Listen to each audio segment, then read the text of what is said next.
Good morning, class. Welcome back. I hope that you had a nice weekend.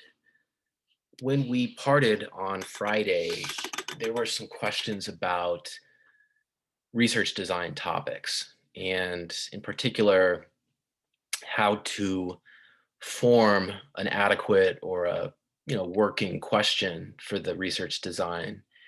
Some of you asked if I could clarify what kinds of questions or what sorts of approaches to the assignment might be most useful.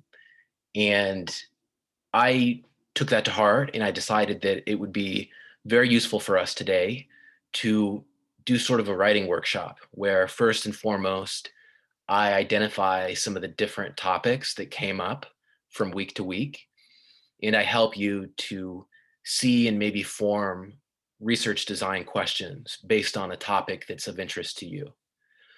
So many of you maybe have begun doing this already and you have something that you're settling on. But I think that because the research question itself is so critically important to the success of the assignment, we can all benefit from kind of clarifying or sort of road testing our questions. And so what we'll do today is we'll begin in a very kind of casual way, identifying the different issues and themes and topics that emerged under each unit. And I'll also make sure to give you some examples of what sorts of questions might be important for those different themes. And then eventually I want to give you a moment to form a question of your own or to share with me your topic of interest or the question that you think you might want to go with. And I can interact with you and work with you individually to sharpen and kind of hone that question. So we do have some content that relates to the issue that we're still addressing, which is citizen and deliberative democracy, and we'll potentially get to that later. But I want to make this the priority. So we'll work together as much as possible to get you in a place where you have a clear path forward and you can work on a topic that's of interest to you. And so I'll just get started. The first topic that we discussed in this class was the question of the legislature and the legislative institutions of democracy. When we talk about the legislature, we can address any number of questions. What caused or why do legislative institutions emerge? Why are they maintained or why are they changed? What explains why some countries choose unicameral legislatures while others choose bicameral legislatures? Why do some countries switch from unicameral to bicameral or from bicameral to unicameral? Why are legislative institutions changed? Why are they maintained? Why do countries choose parliamentary legislative institutions while others choose presidential legislative institutions? Why do some countries switch from parliamentary to presidential institutions? And then what are the different effects of different legislative institutions? How do parliaments affect policy differently than Congresses in presidential systems? Are there systematic differences in the ways that these legislative institutions affect political stability or regime survival? What is the relationship between legislative strength and democratic consolidation? What is the consequence of legislative strength, or what are some of the political consequences of legislative strength? Why do countries with strong legislatures choose strong legislatures? Why do countries with weak legislatures choose weak ones? As you can see, there are a lot of different ways that you can study these individual topics. In fact, it's almost limitless because the legislature or legislative institutions, that invites questions about emergence, maintenance, change, dissolution. It invites questions about the difference between unicameralism and bicameralism. It invites questions about the big differences, why countries choose parliaments versus congresses. It invites questions about the different consequences of different legislative institutions. It invites questions about the causes of variation in legislative strength, either across time or across space. And it invites questions about the relationship between legislative strength and the strength or the consolidation of democracy. So before we continue, does anyone want to comment or ask a question about the way that we just discussed or summarized our study of the legislature? I'm hoping that this way of approaching it helps to clarify some of the objectives regarding question and topic. When I say I want you to address an institutional question, this is what I mean. I want you to address a question about these sorts of differences or this sort of variation. And you'll remember that I taught you comparative methods at the beginning of the semester. The reason I taught you those is because when we study institutions, one of the most effective ways is to use those comparative methods and to study a few countries at a time. And to suggest, for example, comparing a country that chose a parliamentary system and a country that chose a presidential system. And then trying to answer the question, why do countries choose parliamentary versus presidential systems? That would be a very straightforward and effective way to address a question about institutional variation under democracy. So the legislature was the first topic that we addressed, but you can do the same thing with virtually any of the topics that we covered in the class. And so cabinets was our second unit. And we addressed a number of different themes and issues that arose. The formation of cabinets in parliamentary systems versus the formation of cabinets in the presidential systems. We talked about the causes or the potential effects of cabinet change under parliamentary systems or presidential systems.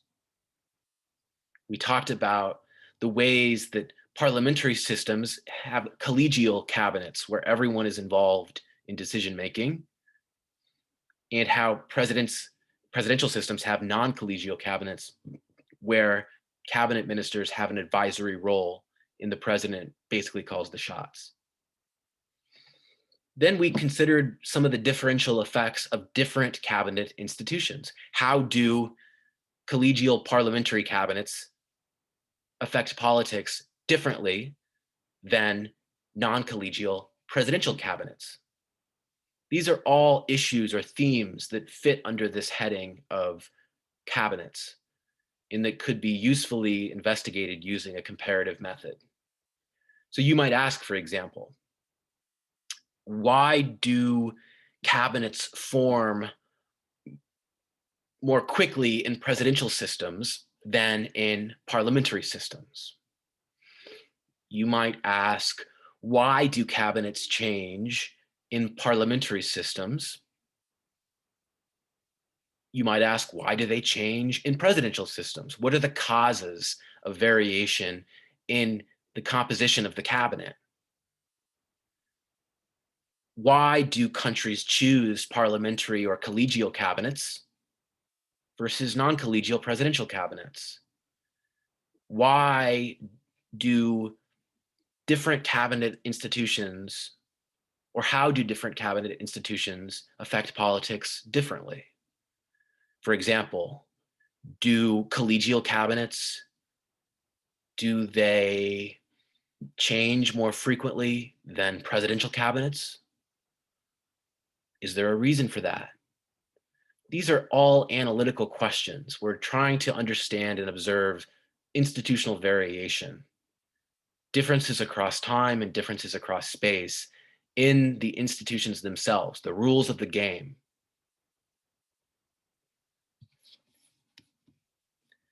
Executive legislative relations was the third unit that we addressed.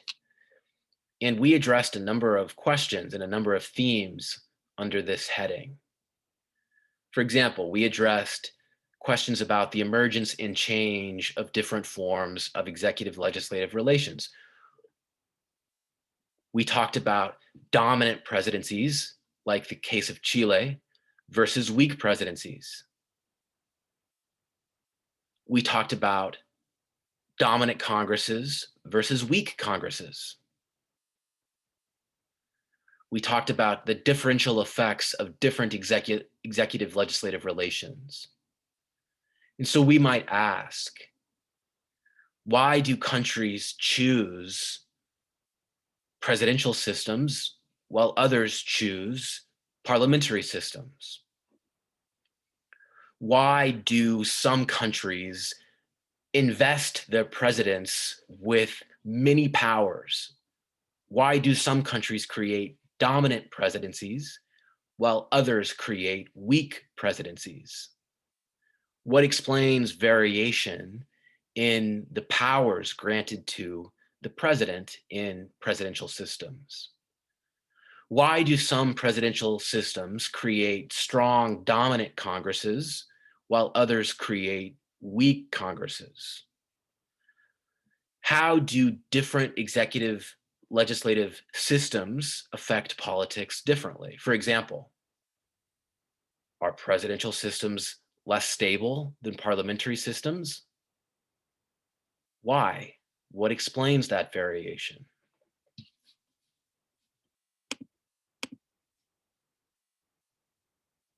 Giovanni asks, did you already mention whether you will share this doc with us? Of course, I made it for you. I'll share it with you. But I did want to address it with you in class because I realized after Friday that it was important because there was a need to clarify and I hadn't adequately talked about the objective and given you the kinds of examples that you could work with. So that's what we're doing today. And I appreciate that you asked me those questions on Friday because this is hopefully going to be very useful for you. And hopefully later in this class, you can also use the chat to communicate with me what question or topic you might want to think about, and I can help you to work through that. Yep, no problem, Kyrie. I'm happy to give you the document. No problem, Kimberly. It's a useful way to summarize and review what we've done in the class. We've done a lot in the class, and that's something that is it means that we need to pause and kind of double back. The courts, the courts are the part of the class that is maybe been the most interesting for me because courts and judiciaries are the institutions that I know less about, just keeping it real. And so I've been learning about judicial review along with you. And I think that generally speaking, in comparative politics, in democratization studies, we know the least about the courts. The judiciary is the topic that we seem to know the least about.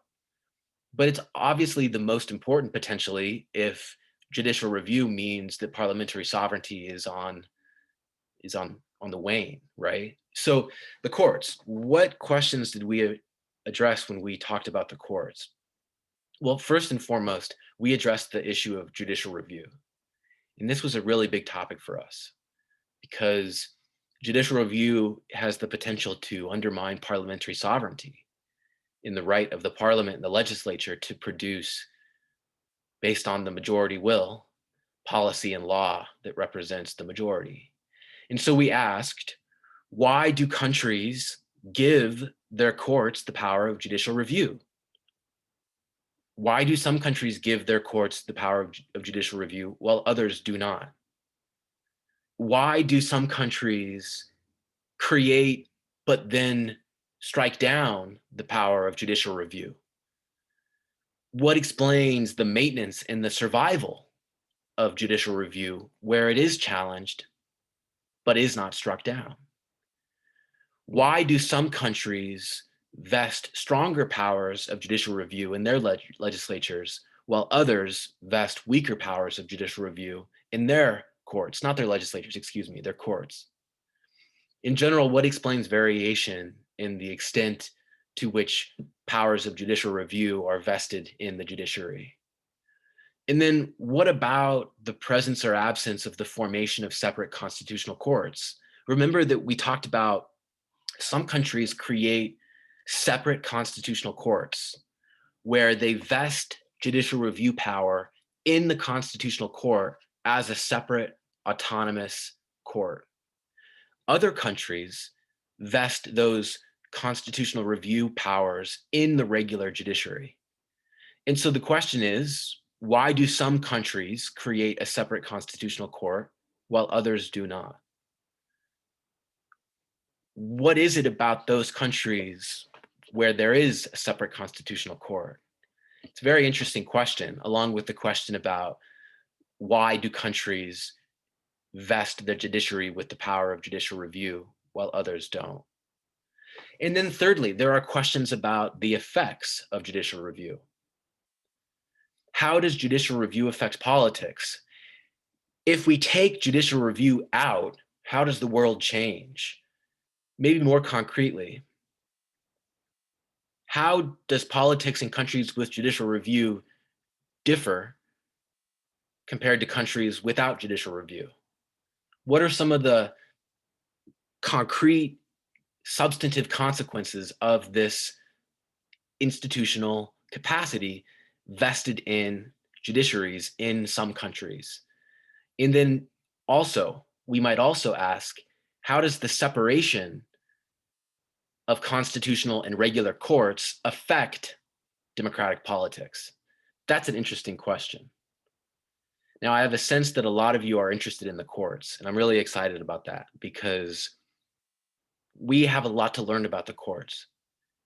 And we don't know as much about the courts as we know about the legislatures and the executives. And so if you're scratching your head and you're reading that we did and thinking, there seems like there's just not much here, it's true, there isn't. It's a relatively new area. But it's one that we need to know a lot about because courts, like I said, and like you know, they have the potential to undermine parliamentary sovereignty and to weaken traditional democratic institutions. Of course, the courts themselves are democratic institutions, but what we're reckoning with is the question of how much power should they have, right? And how much does politics change when we give them new powers?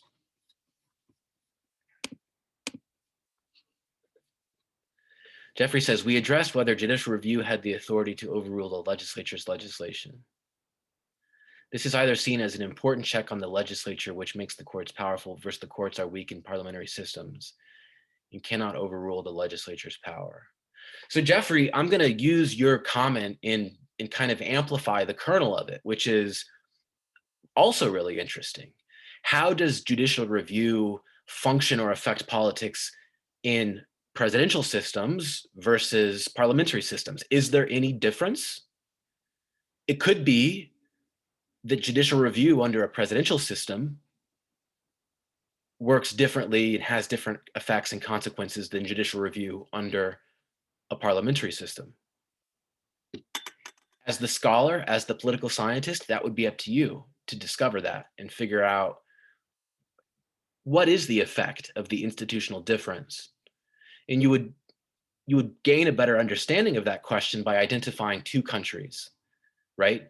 Both have judicial review, but they differ in terms of their executive legislative relations. One of them has a presidential system, the other has a parliamentary system. Does judicial review function or affect politics differently based upon the type of executive legislative relations? Interesting question. Hope says, for the research paper, are you only looking for a specific question? What would we be able to look at different aspects of a topic?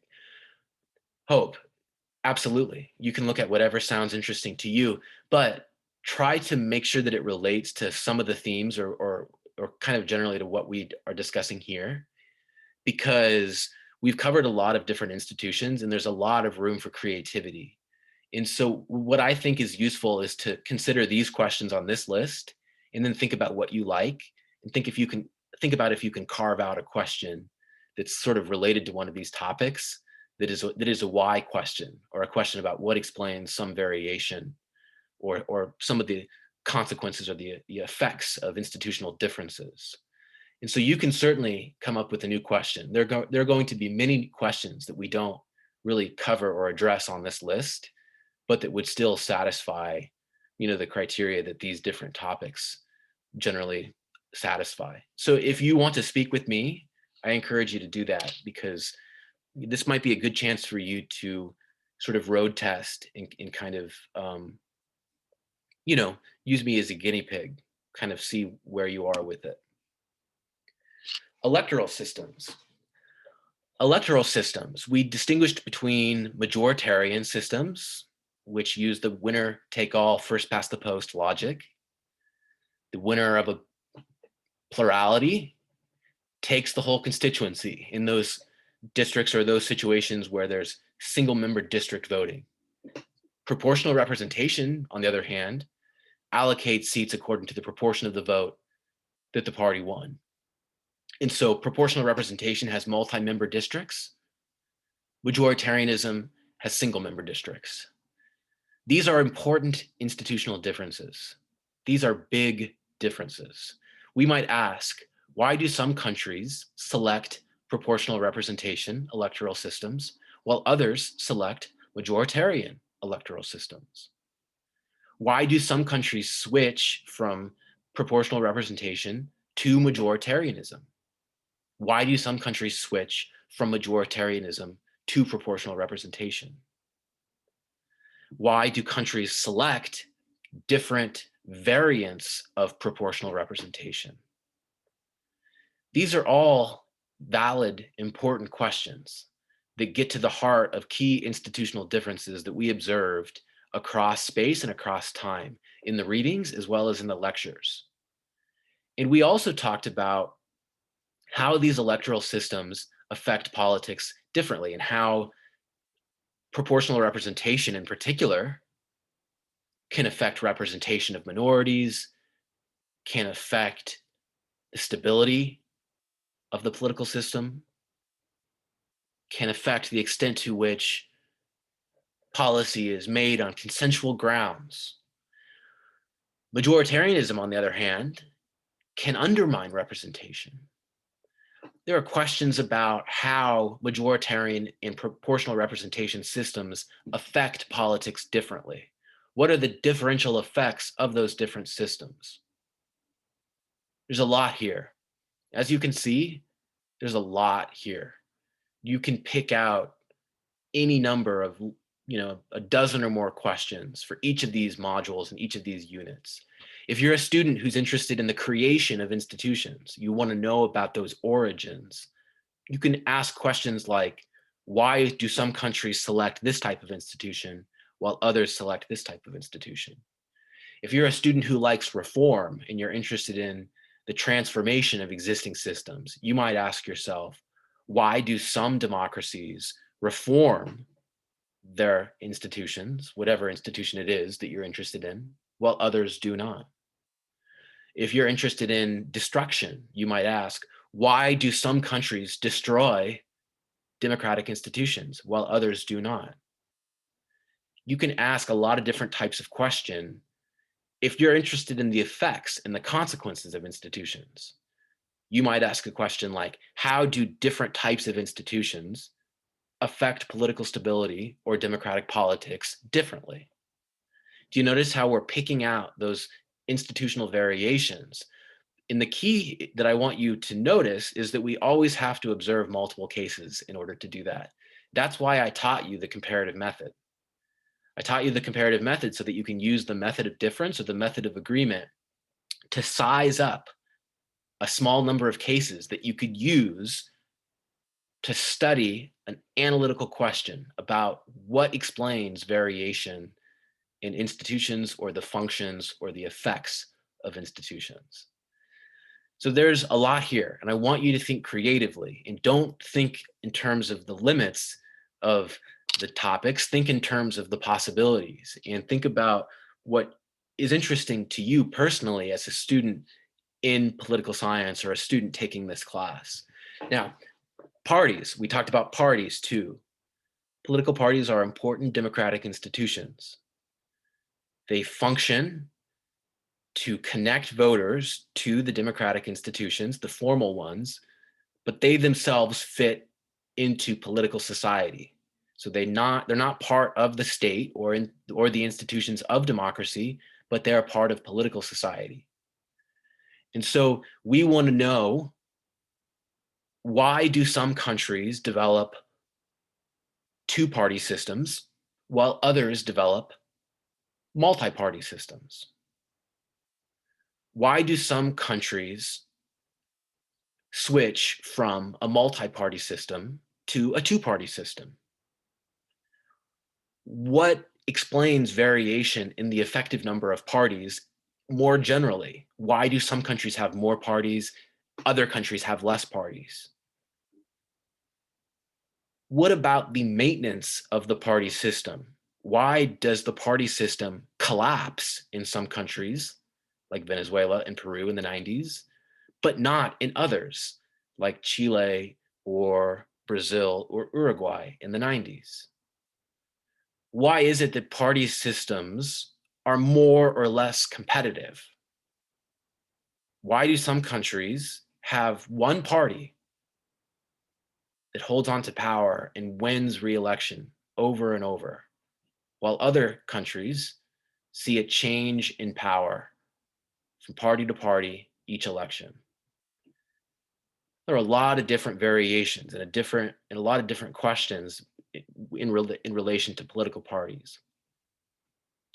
You might also ask, how do different types of party systems affect politics differently? For example, how does a two-party system affect political stability compared to a multi-party system? How does a fragmented party system affect political stability differently than a more consolidated party system? What is the role of political parties in promoting democratic consolidation? Does democracy deepen in countries with stronger parties? These are all the kinds of questions that you might address if you're interested in parties. Parties are important because we use parties as an indicator of the extent of voter attachment to democratic institutions. But the parties themselves matter too, because they affect politics. And they also function to structure the behavior of elites. Strong parties weaken individuals. So parties become an important component of democracy. In turn, we want to know why they're stronger in some countries, weaker in others, why some countries have fragmented systems while others have less fragmented systems. We want to know about these variations and what might explain them.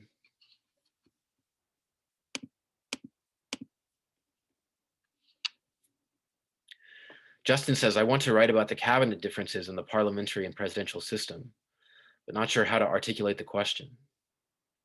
So this might be a question or an issue that a lot of you have. You're at this point where you have a topic that you like, right?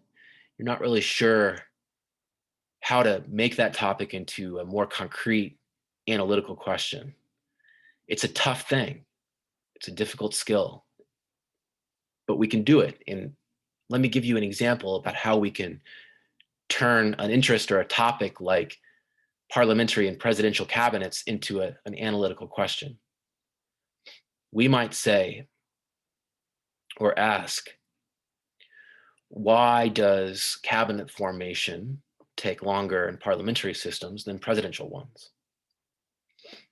That's an interesting question. Answer might be more or less straightforward, but that's an analytical question. You might ask, why or how do, you might ask, what are the differential effects of parliamentary cabinets in presidential cabinets? How do parliamentary cabinets affect politics differently than presidential cabinets? For example, do you think that there's a role for collegial cabinets in parliamentary systems in sort of lengthening the survival of the government? Do you think that there's a reason that non-collegial cabinets might be less prone to change. Justin, if you want to meet with me or talk to me, we can address your question more concretely. But for those of you in Justin too, who are at this point where you're sort of reckoning with, well, what is the question for me then if I have the topic? A good way to begin is to just ask why. Why do some countries have this? Other countries have that. You might also ask, how do these institutions affect politics differently than these institutions? Can I identify some effect, some systematic consequence of the institutional variation, the difference between the two countries? Are collegial cabinets less likely to change, for instance? That's an interesting question. Are presidential cabinets more likely to change? I don't actually know the answer, but if you discover some uniformity and you have an argument, these are all ways that you could approach that issue. Government in opposition was another institution that we addressed. And we talked in particular about how when we talk about democratic politics, we use the concept of government in opposition to organize and understand the relationships between different parliamentary actors, different actors who are positioned within legislative institutions. So we know that the government is the legislative constituency that supports the government, right? The parties that support the government or vote with the government, vote with the executive. The opposition are those parties that do not. And we talked about how belonging to the government or the opposition coalition will guide and shape the behavior of the different parties, and how we can study oppositions. We can differentiate between them based upon their overall strength, their capacity to check or hold the government accountable, or engage in those intra-party or inter-party confrontations designed to refute or weaken the government coalition. You might talk about how opposition coalitions form, or why opposition coalitions form more quickly in some countries and less quickly in others. Why are opposition coalitions stronger in some countries and weaker in others? Why do oppositions strengthen from one moment in time to another moment in time within the same country? Why do oppositions weaken from one moment in time to the next moment in time within the same country? These are all interesting analytical questions that you could address. And we would learn a little bit about government and opposition from all of those studies, because they would tell us something that we don't know and that would add more to the discussion. We might talk about the maintenance of coalitions. We might talk about the survival of government party coalitions. Why do government party coalitions hold together longer in some countries and hold together for shorter periods of time in other countries? Why do government coalitions last longer at some moments in time and last for shorter periods of time at other moments in time? Why do government or opposition coalitions change from moment to moment or period to period?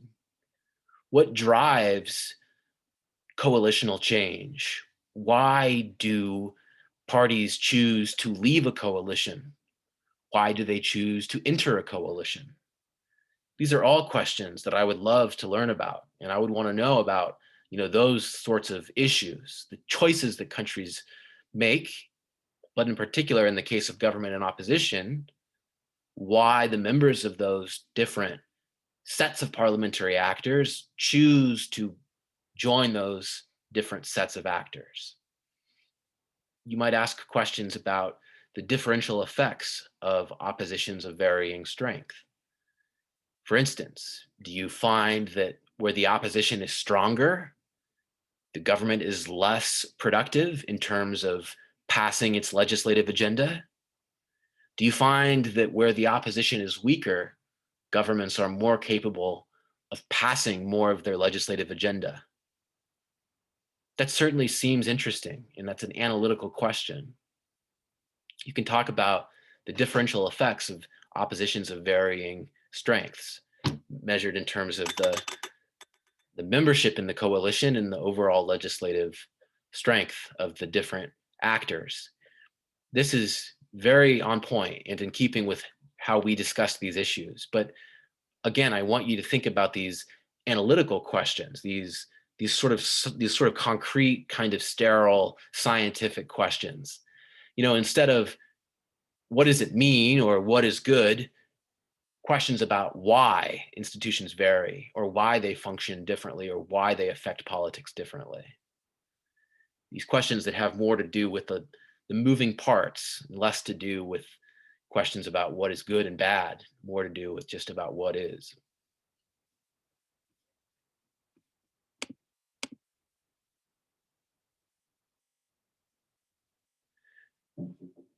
Hey Justin, let's chat about that when we get a chance, okay? You're getting very close.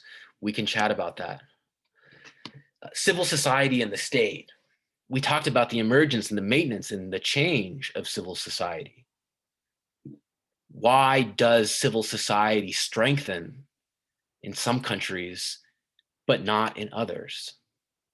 Why is civil society so strong in some countries but not in others?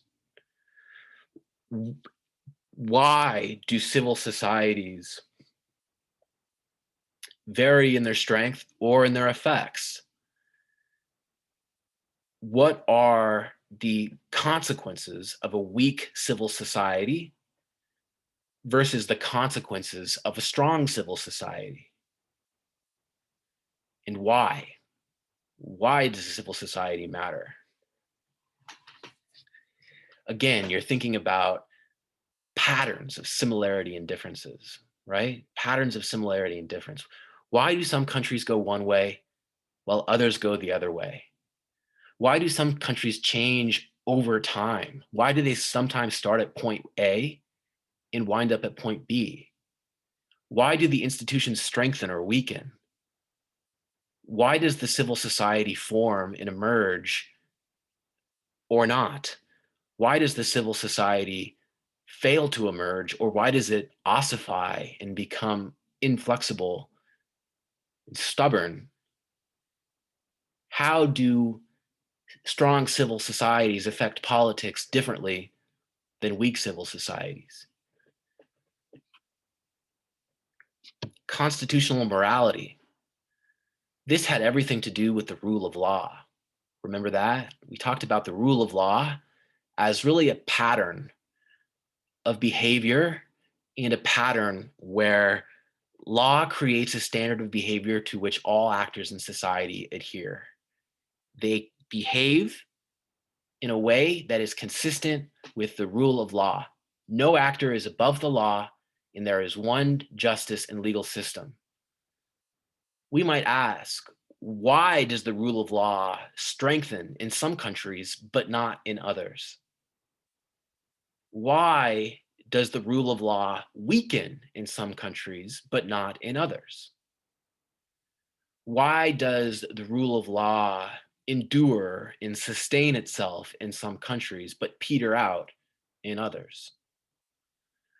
Why do strong rule of law societies produce different politics? What is it about a strong rule of law that changes politics? How does a strong rule of law affect a society differently than a weak rule of law? What about the process of strengthening the rule of law? How do we get there? Why does the rule of law strengthen? Why does it weaken?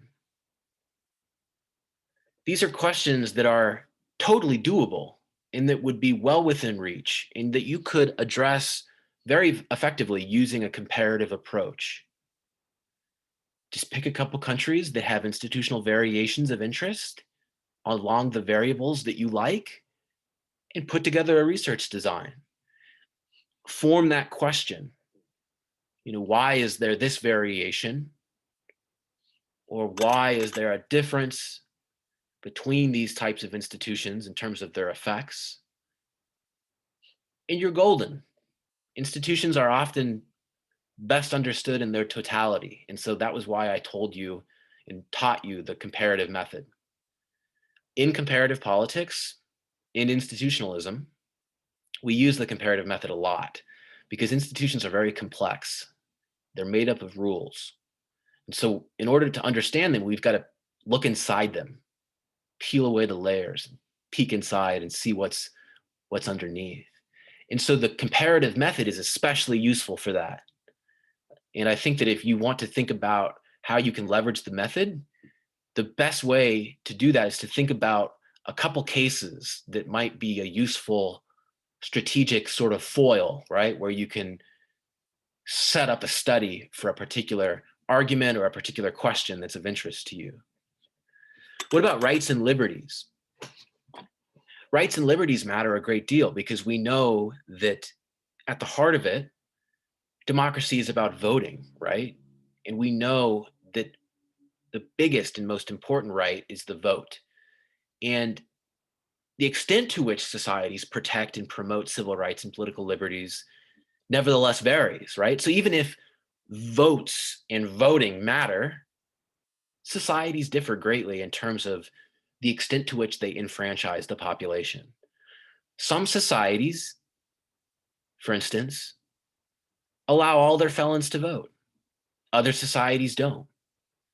That's an interesting variation. It's a basic right and liberty that can be seen in some places, but not in others. And it's interesting to think about why that institutional variation exists. Why do some countries widen the franchise further than do other countries? What is the reason for the variation in the protection of civil rights and political liberties, either across time within a single country or across space among multiple countries? Why is it that some societies are so much better at protecting rights and liberties for all groups, while other societies fail to protect all groups evenly? Why is that? What's the deal there? We might ask ourselves, how does the strong promotion of rights and liberties affect politics differently than the weak promotion and protection of rights and liberties? Where rights and liberties exist for all and are protected, how does politics change as a result as compared to countries where rights and liberties are not protected? These are interesting analytical questions about what we could observe and what variation there might be, why countries do a better job protecting rights and liberties, and why other countries do a worse job, and so on. And then finally, citizen and social class. This brings us to where we are right now. We've talked about direct democracy institutions. We've talked about differences between, say, plebiscites and referendums, top down versus bottom up, direct democracy institutions. We've talked about whether resolutions are binding or non-binding. We've talked about a variety of variations or changes across space and time in the institutions themselves, in the rules themselves. Why do countries select some democratic direct democracy institutions while other countries select different direct democracy institutions? What explains the institutional variation? Why do some countries change their direct democracy institutions over time while other countries do not? Why do some countries adopt direct democracy institutions while other countries do not? We might also ask, how do strong direct democracy institutions affect politics differently than weak or absent direct democracy institutions? If you take the direct democracy out, how does politics change? When you put the direct democracy in, how does politics change? Maybe compare a country that has direct democracy institutions to one that doesn't. Or maybe compare or study a country where at one point in time they don't have the institutions, and then at another point in time they adopt them. You see, you can put together countries and pieces of the puzzle in a variety of different ways and use it as a useful strategic setting for studying a question and developing a potential argument and trying to explain variation. Okay, so I've talked to you a lot about the different topics and themes and questions that might serve you. And what I'm hoping is that you're now at a point where you're a little clearer on what we're doing here. And I want, above all, to work with you and try to chat with you or interact with you so that I can see where you all are and where your head is in terms of a question, a topic. And so we've got a few minutes right now, but I do intend to, make sure that we have time to complete this on Wednesday if we can't now. But what I want to do is just give you an opportunity to chat with me quickly and just tell me what question or what topic you think you might like to work on. And this is really just the start. I want to interact with you and support you and help you formulate it. It's always a process. We start somewhere and we wind up somewhere else, but this is where we can hopefully begin to put the pedal to the metal, and you all can help to think through some of these questions and maybe what you would do if you did this today. So go ahead and tell me in the chat, and I'm going to go ahead and work with you as much as I can for the rest of class today. Okay.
Keep it coming, everybody. This is great.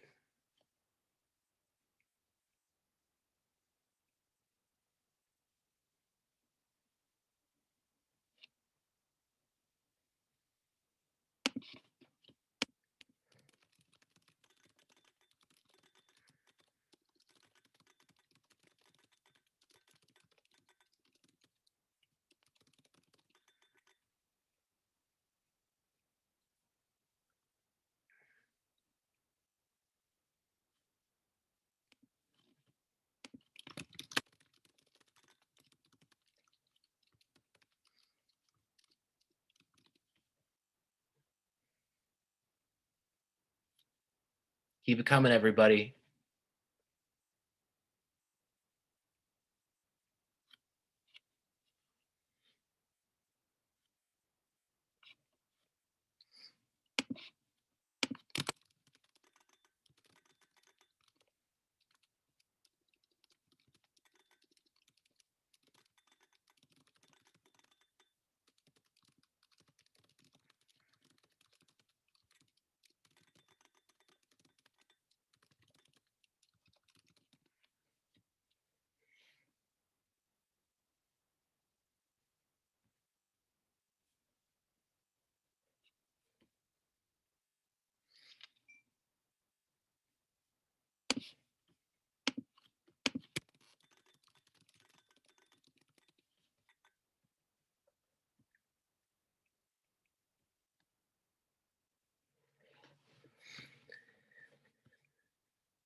All right, everybody. We're out of time, but I'm going to record your input to me, and I'm going to try to get back to you so that I can engage with you.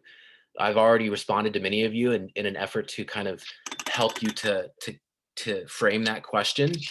You're free to go now, but I'm going to try to get in touch with all of you in some way so that this isn't the end of it.